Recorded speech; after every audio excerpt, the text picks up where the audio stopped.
నమస్తే, welcome to our channel. నేను సిరి. బాల్కా సుమన్ గత 2 రోజులుగా ఈయన పేరు చాలా వినిపిస్తుంది.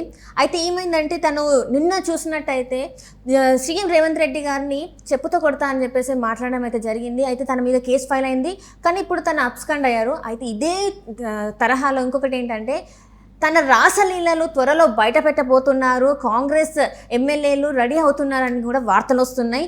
ఇందులో అసలు వాస్తవం ఉందా లేదా?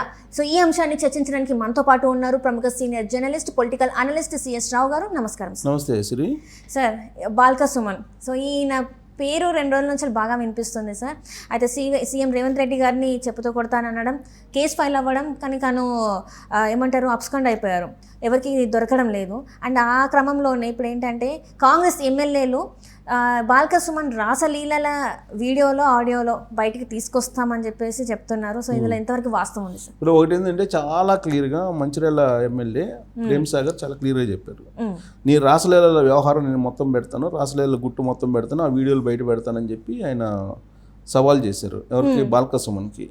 బాల్కా సుమన్ యాక్చువల్గా నోరు కొంచెం ఎక్కువగా ఉంటుంది. సో ఆయన అధికారంలో ఉన్న, ప్రతిపక్షంలో ఉన్న, ఉద్యమకారుడిగా ఉన్న కొంచెం స్పీడ్గా ఉంటారు. ఆయన నేపథ్యాన్ని తీసుకుంటే ఒకనొక ప్రైవేట్ ఛానల్లో డిబేట్కి అప్పట్లో ఉద్యమ నాయకుడిగా వచ్చినటువంటి క్రమంలో అవతల వైపు నుంచి తన వాదనని వినిపించడానికి వచ్చినటువంటి గెస్ట్ని చేసుకొని లైవ్లోనే చేసుకున్నటువంటి పరిస్థితి. అంటే సహనం అనేది లేనటువంటి ఒక పొలిటీషియన్ బాల్కా సుమన్ అనేది ఆ సంఘటన బట్టి అప్పట్లో అనుకున్నారు. అయితే ఇప్పుడు బాల్కా సుమన్ అసలు చెప్పుతోటి కొడతాను అని చెప్పి రేవంత్ రెడ్డిని, ఒక సీఎం హోదా, రేవంత్ రెడ్డి అంటే ఒక సీఎం, మొన్నటి దాకా అంటే పీసీసీ అధ్యక్షుడు, ఇప్పుడు కూడా పీసీసీ అధ్యక్షుడు ఉన్నాడు. పొలిటీషియన్గా ఏదన్నా ఒకసారి మాట జరిగినప్పుడు ఇలాంటివి వస్తాయి. ఒక సీఎం హోదాలో ఉన్నటువంటి రేవంత్ రెడ్డిని చెప్పుతో కొడతానంటూ ప్రెస్ మీట్లో చెప్పు చూపించాడు. ఇలాంటి సంఘటనే మనం గుర్తు చేసుకుంటే ధర్మపురి అరవింద్ మీద కవిత చెప్పు తీసుకుని కొడతానని చెప్పి ఆమె కూడా అప్పుడు చెప్పు చూపించడం జరిగింది. సో ఆ తర్వాత ఆయన రియాక్ట్ అయ్యారు. ఆయన రియాక్ట్ అయిన తర్వాత ఆయన ఇంటి మీదకి పోయి ఆయన ఇంటిని ధ్వంసం చేయడం జరిగింది. ఇవన్నీ కూడా మనం చూసాం. లీడర్ల ఇళ్ల మీదకి పోయి ధ్వంసాలు చేయటం, వాళ్ళ ఇళ్ల మీద దాడులు చేయటం అనేది బీఆర్ఎస్ పార్టీ దగ్గర నుంచి స్టార్ట్ అయింది. ఇప్పుడు బాల్కా సుమన్ వాడినటువంటి భాష ఏదైతే ఉందో ఆ భాష మీద ఇప్పుడు కాంగ్రెస్ పార్టీ మండిపడుతూ కేసు పెట్టారు. అతని మీద కేసు పెట్టారు. కేసు ఫైల్ అయిపోయింది. అనేక సెక్షన్ల కింద కూడా పెట్టారు. ఇప్పుడు పోలీసులు, అధికారంలో కాంగ్రెస్ పార్టీ ఉంది కాబట్టి పైగా సీఎంని చెప్పు తీసుకుని కొడతా అని చెప్పి అంటం అనేది అది చిన్న వర్డ్ ఏం కాదు. సో కాబట్టి ఆయన మీద కేసు పెట్టి ఆయన్ని పోలీసులు అయితే ఇవాళ రేపో ఖచ్చితంగా అదుపులో తీసుకునేటువంటి అవకాశం ఉంది. లేదా ఈలోపు ముందస్తు బెయిల్ తీసుకొచ్చుకోవచ్చు. అయితే రేవంత్ రెడ్డి ఇలాంటి వాళ్ళని పెద్దగా పట్టించుకోకపోవచ్చు.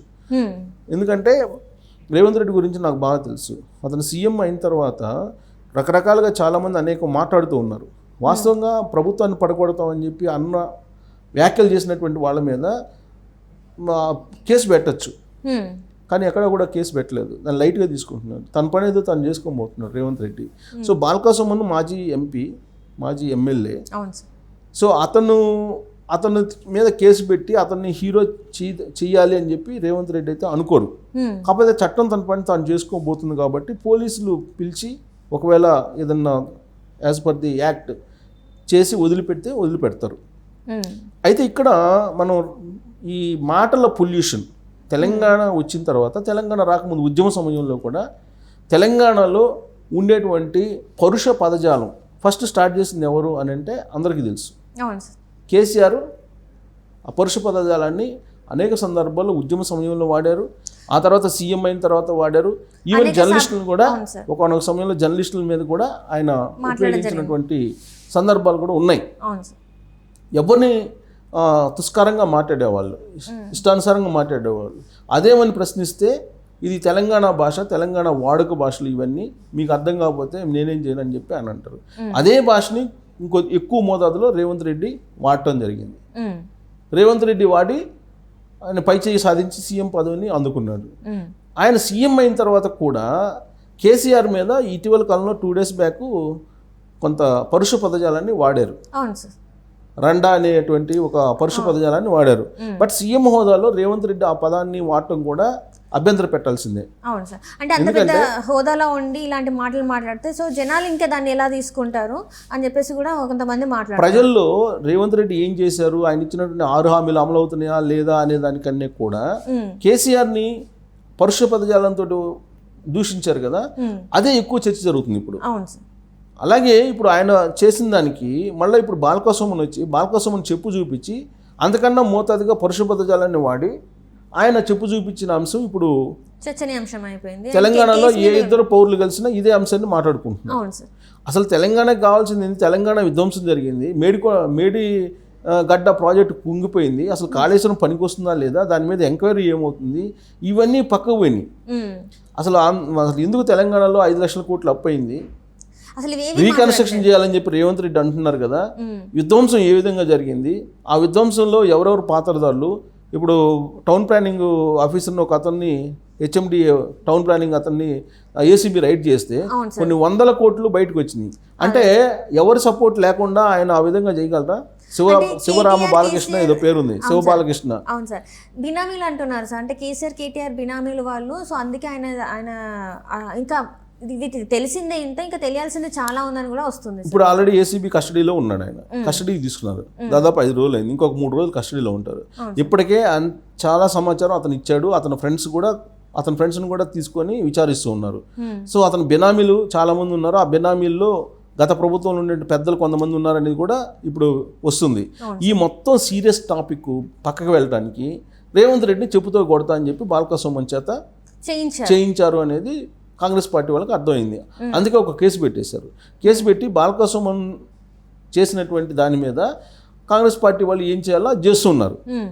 కానీ ఇక్కడ మేడిగడ్డ కుంగిపోయింది, తర్వాత ఎల్ఎన్టీ వాళ్ళు ఒక లెటర్ రాశారు, కాళేశ్వరం ప్రాజెక్టుకు సంబంధించిన పనికి వస్తుందా లేదా, వరదలకు తట్టుకుంటుందా లేదా అనేది మాకు సంబంధం లేదు, అది తెలంగాణ నీటిపారుదల శాఖకు సంబంధించినటువంటి డిజైన్లు, మాకు సంబంధం లేదు, అది వాళ్ళ ఇష్టం అని చెప్పి వాళ్ళు ఒక లెటర్ రాశారు. దీని అంతటి మీద చర్చ జరగకుండా 1,00,000 కోట్ల రూపాయలు విలువైనటువంటి కాళేశ్వరం ప్రాజెక్టు మీద చర్చ జరుగుతున్నప్పుడు దాన్ని డైవర్ట్ చేయడానికి ఇలాంటి అంశాలను తీసుకొచ్చారు. ఇలాంటి అంశాలను తీసుకొచ్చి రేపు ఎలక్షన్లకి లోక్సభ ఎలక్షన్స్ సమీప భవిష్యత్తులోనే ఉన్నాయి. సో ఇప్పుడు ఈ పరుష పదజాలాలు కేసీఆర్ని అంటాం, లేదా రేవంత్ రెడ్డిని బాల్కసుమన్ అంటాం, ఈ అంశాలే తెర మీదకి వస్తాయి, అసలు విషయాలు పోతాయి. ఈ విధ్వంసం, తెలంగాణ విధ్వంసం గత 10 ఏళ్లలో ఏ విధంగా జరిగింది అనే దాని మీద రేవంత్ రెడ్డి శ్వేతపత్రాల రూపంలో కొంతమేరకు వివరించాడు, అసెంబ్లీ వేదికగా చేసుకుని రేవంత్ రెడ్డి అండ్ ఆ క్యాబినెట్. సో ఇప్పుడు రాబోయేటువంటి రోజులు అసలు మేడిగడ్డ వ్యవహారం ఏంటి, కరెంటు వ్యవహారం ఏంటి, విద్యుత్తులో ఎంత కుంభకోణాలు జరిగినాయి, అలాగే పౌర సరఫరాలు ఎంత జరిగినాయి, రైస్ మిల్లర్స్ ఆల్రెడీ 30,000 కోట్ల రూపాయల ధాన్యాన్ని తీసుకెళ్ళిపోయారు, అమ్ముకున్నారు, మళ్ళీ ఆ 30,000 కోట్లు తిరిగి రాలేదని చెప్పి గగ్గోలు పెడుతూ ఉన్నారు కాంగ్రెస్ పార్టీ. వీటన్నిటికీ సమాధానాలు లేకుండా ఇప్పుడు చర్చ తీసుకొచ్చారు, అంటే ఇవన్నీ కిందికి వెళ్ళిపోవడానికి దీన్ని హైలైట్ చేస్తే ఇవన్నీ తీసుకొచ్చారు. ఇప్పుడు మళ్ళీ రేపు మాపు ఈయన రాసలీల వ్యవహారం బయటకు వస్తుంది, బయటకు తీసుకొస్తానని చెప్తున్నాడు కదా కాంగ్రెస్ పార్టీ వాళ్ళు. సో చెప్తున్నారంటే ఖచ్చితంగా ఏదో ఒకటి ఉంటుంది కదా. సో ఆ రాసలీల వ్యవహారం ఏదో బయట పెడతామని చెప్పి చెబుతున్నారు. సో బాల్కసుమన్కి సంబంధించినటువంటి ప్రీవియస్ హిస్టరీని కనుక చూస్తే ఆయన కాలేజీ స్టూడెంట్స్ నుంచి ఏం చేశారు అనేది మొత్తం కాంగ్రెస్ పార్టీ బయట పెట్టే అవకాశం ఉంది. ఈ మధ్యకాలంలో ఆయన కాలేజీ యూనియన్ లీడర్గా లేదా విద్యార్థి నేతగా, ఆ తర్వాత ఉద్యమ నాయకుడిగా, ఆ తర్వాత ఆయన ఎంపీగా, ఎమ్మెల్యేగా ఏమేం చేశాడు మొత్తం బయట పెట్టడానికి రెడీగా సిద్ధమైంది. తెలంగాణ ఇంటెలిజెన్స్ నిఘా విభాగం కనుక కన్ను తెరిస్తే మొత్తం వ్యవహారాలు బయటకు వచ్చేటువంటి అవకాశం ఉంది. సో అవన్నీ బయట పెట్టి ఇప్పుడు బాల్కసుమన్ వ్యవహారం ఏంటి అనేది చెప్తారు. పైగా ప్రేమసాగర్ చెప్పేదాన్ని బట్టి ఆయన రాసలీలలో కూడా బయట పెడతాం అంటున్నారు. ఒకవేళ అవి బయట పెడితే కనుక అది ఒక పెద్ద ఇష్యూ అయ్యేటువంటి అవకాశం ఉంది. సో నెక్స్ట్ ఇంకా బాల్కసుమన్ అనే వ్యక్తి గురించి ఇంకెవరు మాట్లాడడానికి ఏం ఉండదు అనుకో. ఇప్పుడు ఆ రాసలీలలో బయట పెడితే అంతే కదా. ఇప్పుడు రాజయ్య ఉన్నాడు, రాజయ్యకి సంబంధించినటువంటి ఆడియో వీడియోలు రిలీజ్ అయినాయి. ఏమైంది లాస్ట్కి? ఇప్పుడు ఆయన టికెట్ రానటువంటి పరిస్థితి, రాజయ్యకి వచ్చినా ఓడిపోయేటువంటి పరిస్థితి. ఇప్పుడు ఆయన రాజకీయాల నుంచే దూరంగా వెళ్ళిపోతున్నాడు. బీఆర్ఎస్ పార్టీకి నిన్న మొన్న రాజీనామా చేసినట్టున్నాడు. సో అంతే రాజకీయ పరిస్థితి అవుతుంది.